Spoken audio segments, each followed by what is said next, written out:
de 15 o 20% debajo del 2011 y no crecemos genuinamente desde 1998. Destrozamos 225.000 puestos de trabajo en los últimos 10 años. Sí, digamos, el salario real es el del 2004. Tenemos 50% de pobres y 10% de indigentes. Sí. Digo, esa eso? situación, digamos, te marca, digo, que estamos a punto de explotar y con lo que, digamos, y haga o no haga el gobierno, digamos, o sea, como lo piensa estos problemas el gobierno, va a estallar de cualquier manera. La única forma que vos tenés de salir de esto es haciendo reformas estructurales en favor del crecimiento económico. Eso, digamos, por ejemplo, en mi caso, yo lo estoy planteando con reformas de 3 generaciones. La reforma de primera generación, segunda generación y tercera generación. La reforma de primera generación incluye una reforma del Estado, donde básicamente se elimina muchísimas partidas del gasto público vinculadas principalmente al robo de la política y a la ineficiencia técnica del Estado, ¿sí?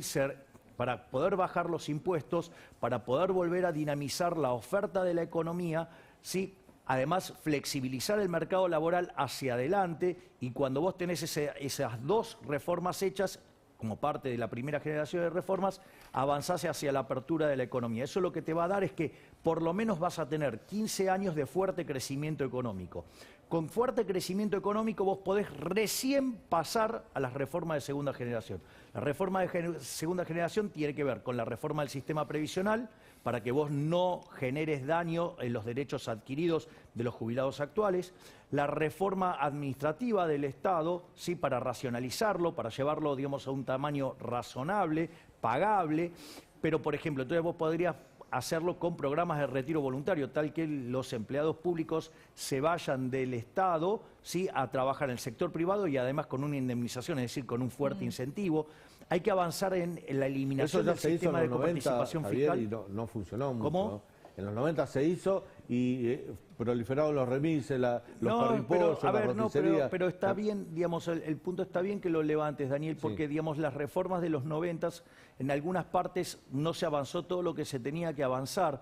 Entonces, cuando vos generás procesos, por eso, si vos te fijás, yo hablé de reformas de primera generación y de segunda generación. Esto tiene que ser parte de la reforma de segunda generación cuando vos pusiste de pie a la economía para que empiece a crecer. ¿Pero cuántos años va a llevar eso? ¿De cuántos años estamos hablando?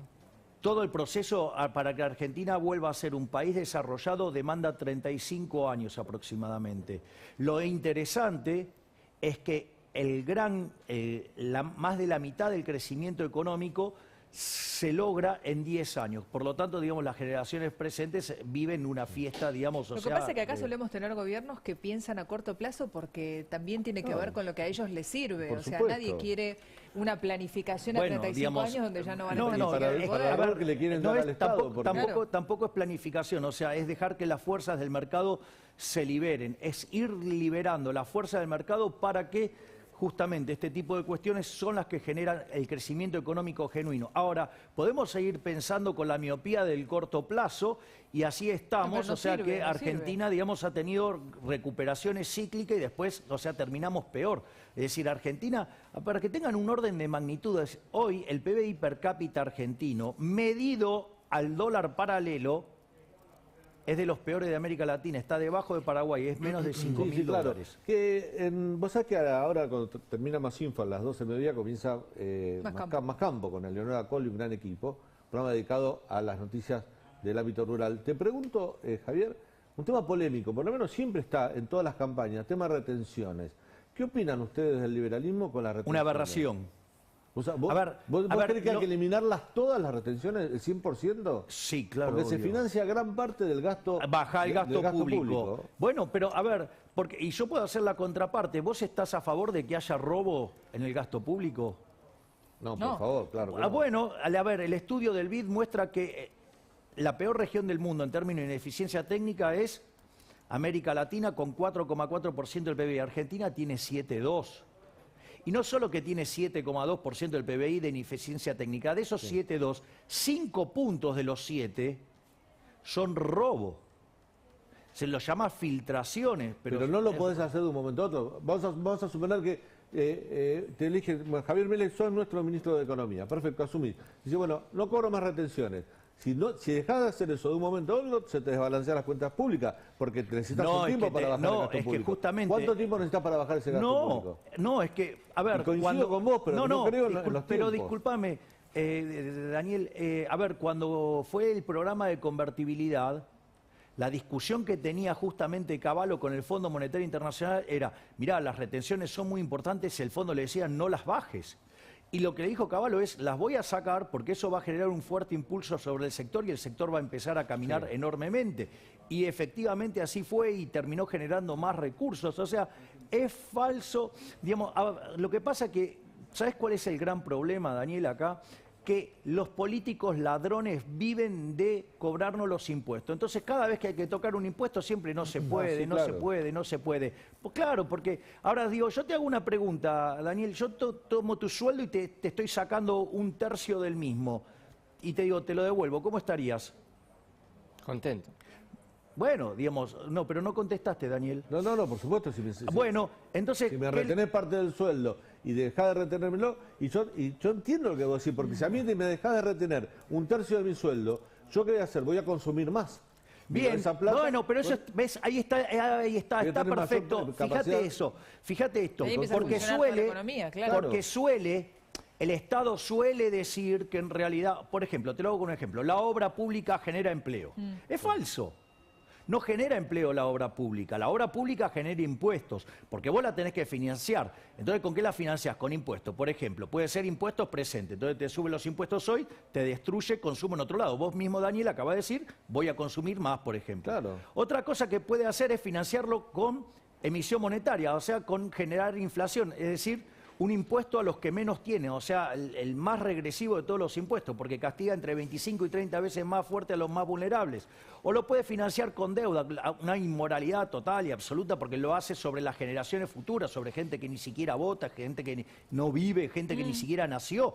A ver, entonces, eso, digamos, hay que entender la inmoralidad, digamos, del cobro de impuestos, ¿sí? Porque además, aun cuando vos si supusiéramos que el Estado tiene esa inteligencia que se arroga, que es prácticamente ser Dios, por eso el último libro de Hayek se llama La fatal arrogancia, porque para poder gastar el Estado en lo que vos querés, tendría que ser omnisciente, omnipresente, omnipotente, claramente es algo que no tiene.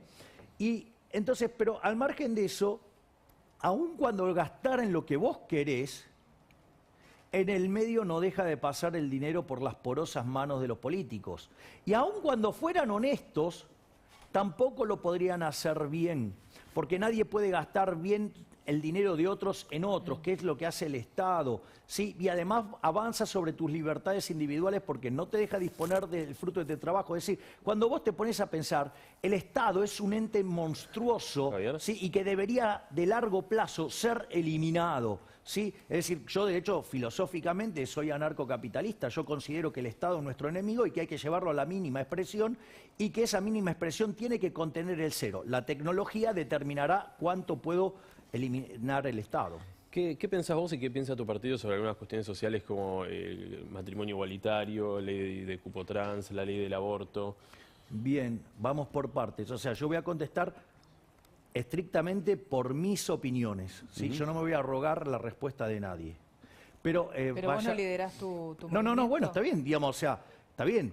Pero, a ver, si todos pensáramos iguales, no estaría pensando nadie.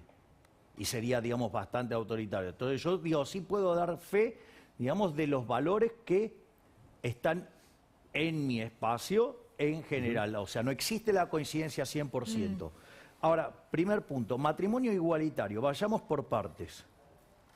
Para mí, digamos, o sea, vos te podés vincular con quien a vos se te dé la gana. O sea, yo no tengo ningún tipo de problema. O sea, para mí, o sea, me parece fabuloso, digo, que las relaciones, o sea, sean totalmente libres. Ahora, la pregunta es, ¿para eso necesitas al Estado?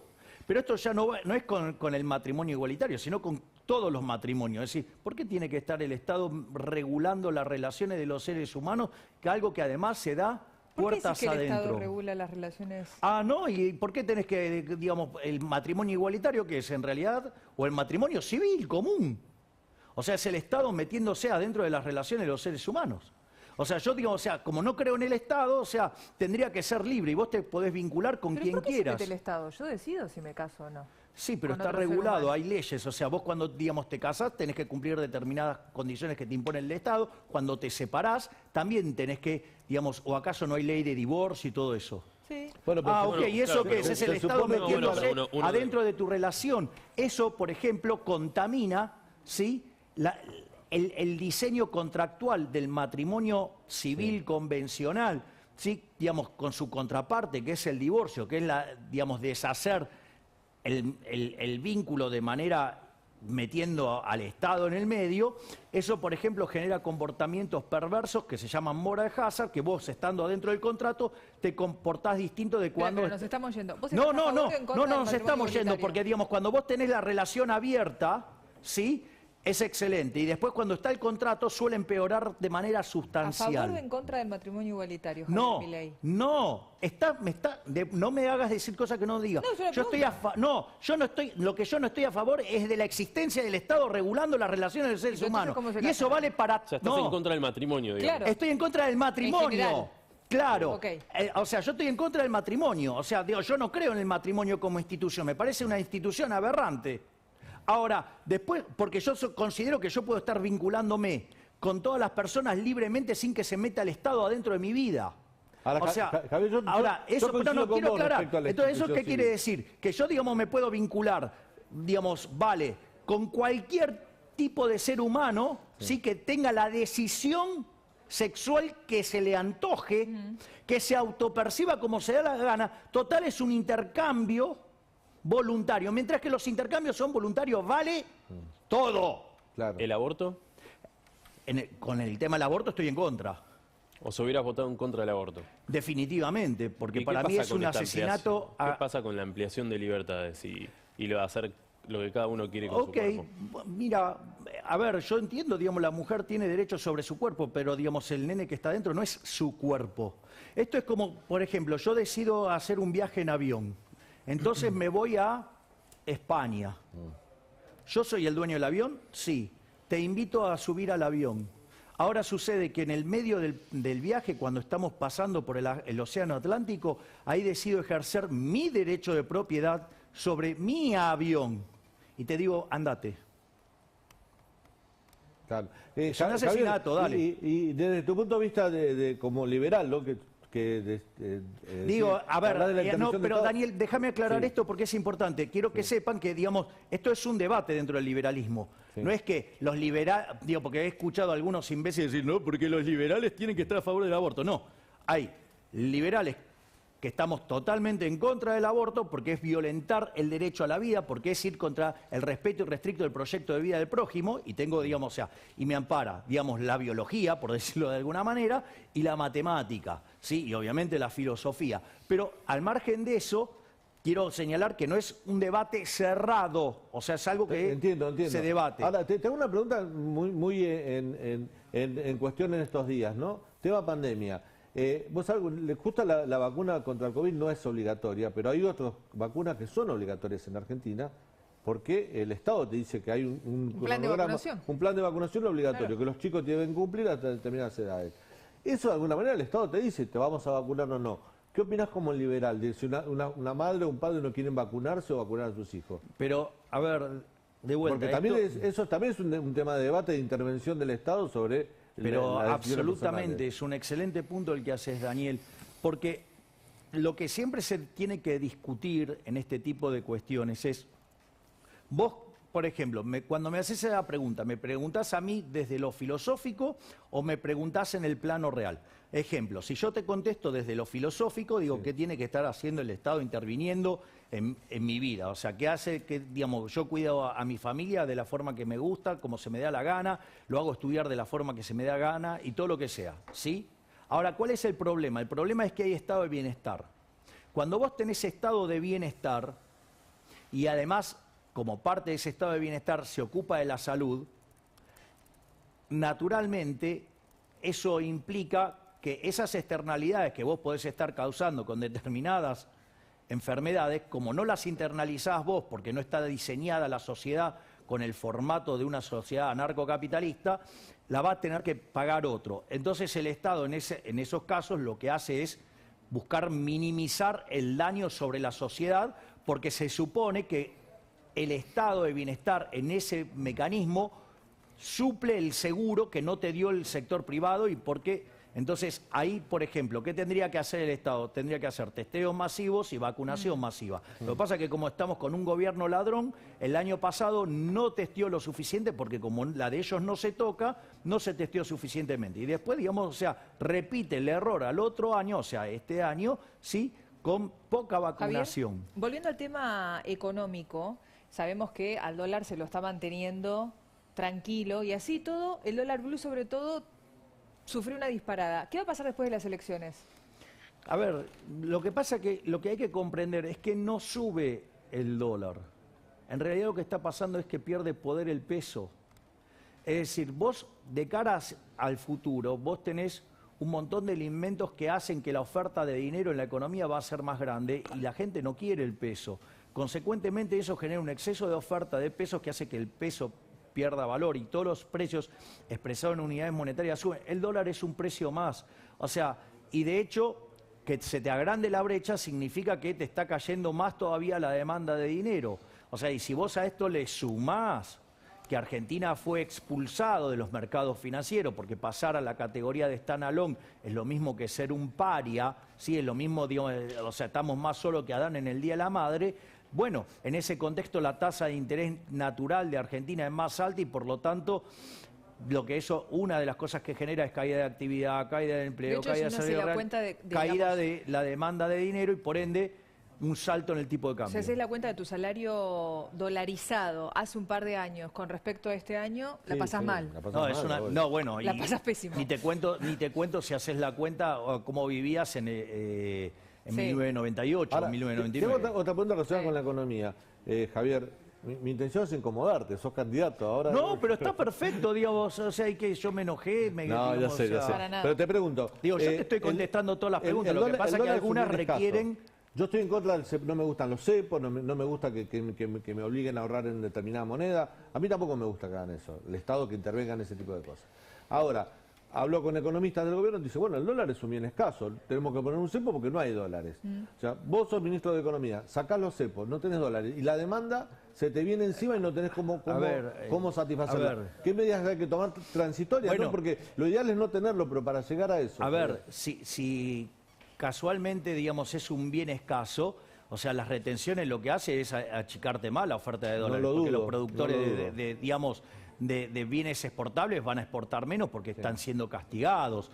Por lo tanto, o sea, que se ponga de acuerdo si es un bien escaso. Y si tenés desdoblamiento cambiario también, porque nadie va a blanquear dólares. Bueno, cuando vos regulás un precio, digamos, lo que generás es algún desequilibrio. Acá, digamos, poniendo un precio debajo del nivel de equilibrio, lo que vos generás es un exceso de demanda. Por definición se vuelve escaso. Si vos tuvieras el dólar libre, por definición no vas a tener brecha, ni vas a tener, digamos, exceso de demanda ni exceso de oferta, porque justamente es libre y va a encontrar su propio precio. Lo que pasa es que una de las cosas que sucede es que el argentino, digamos, desprecia, y con fundamento desprecia el peso, entonces no va a demandar pesos y va a tratar de demandar dólares. Y si además producís en cantidades monstruosas pesos y generás un desequilibrio monetario como el que tiene Argentina de 10-1, y sí, obvio se va a ir, pero digamos, de vuelta, pero el problema no es el peso, el problema es el dólar. Mirad el resto de los precios de la economía en dólares, a ver si está más cara o más barata. ¿A qué año nos tenemos que remontar para entender por qué nos volvimos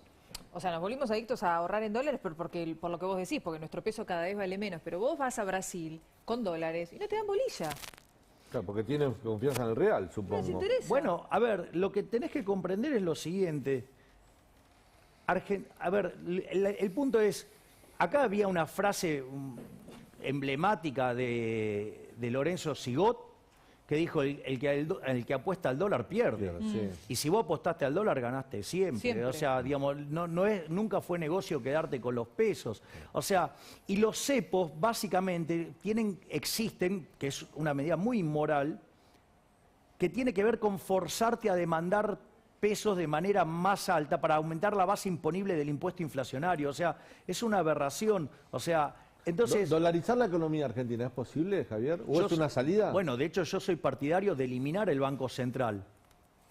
Pero Bueno, digo, porque yo creo en la libertad. Pero eliminar el Banco Central y quedarte sin moneda. Tu propuesta es. Ecuador tiene una economía dolarizada, por ejemplo. Pero región. hay distintas formas de dolarizar. Sí. Por ejemplo, en mi caso, yo no iría a ese sistema. Primero propongo reformar el sistema financiero. O sea, Argentina tiene lo que se llama un sistema de encaje fraccionario. Vos depositas una parte, el banco guarda una parte y el resto la presta.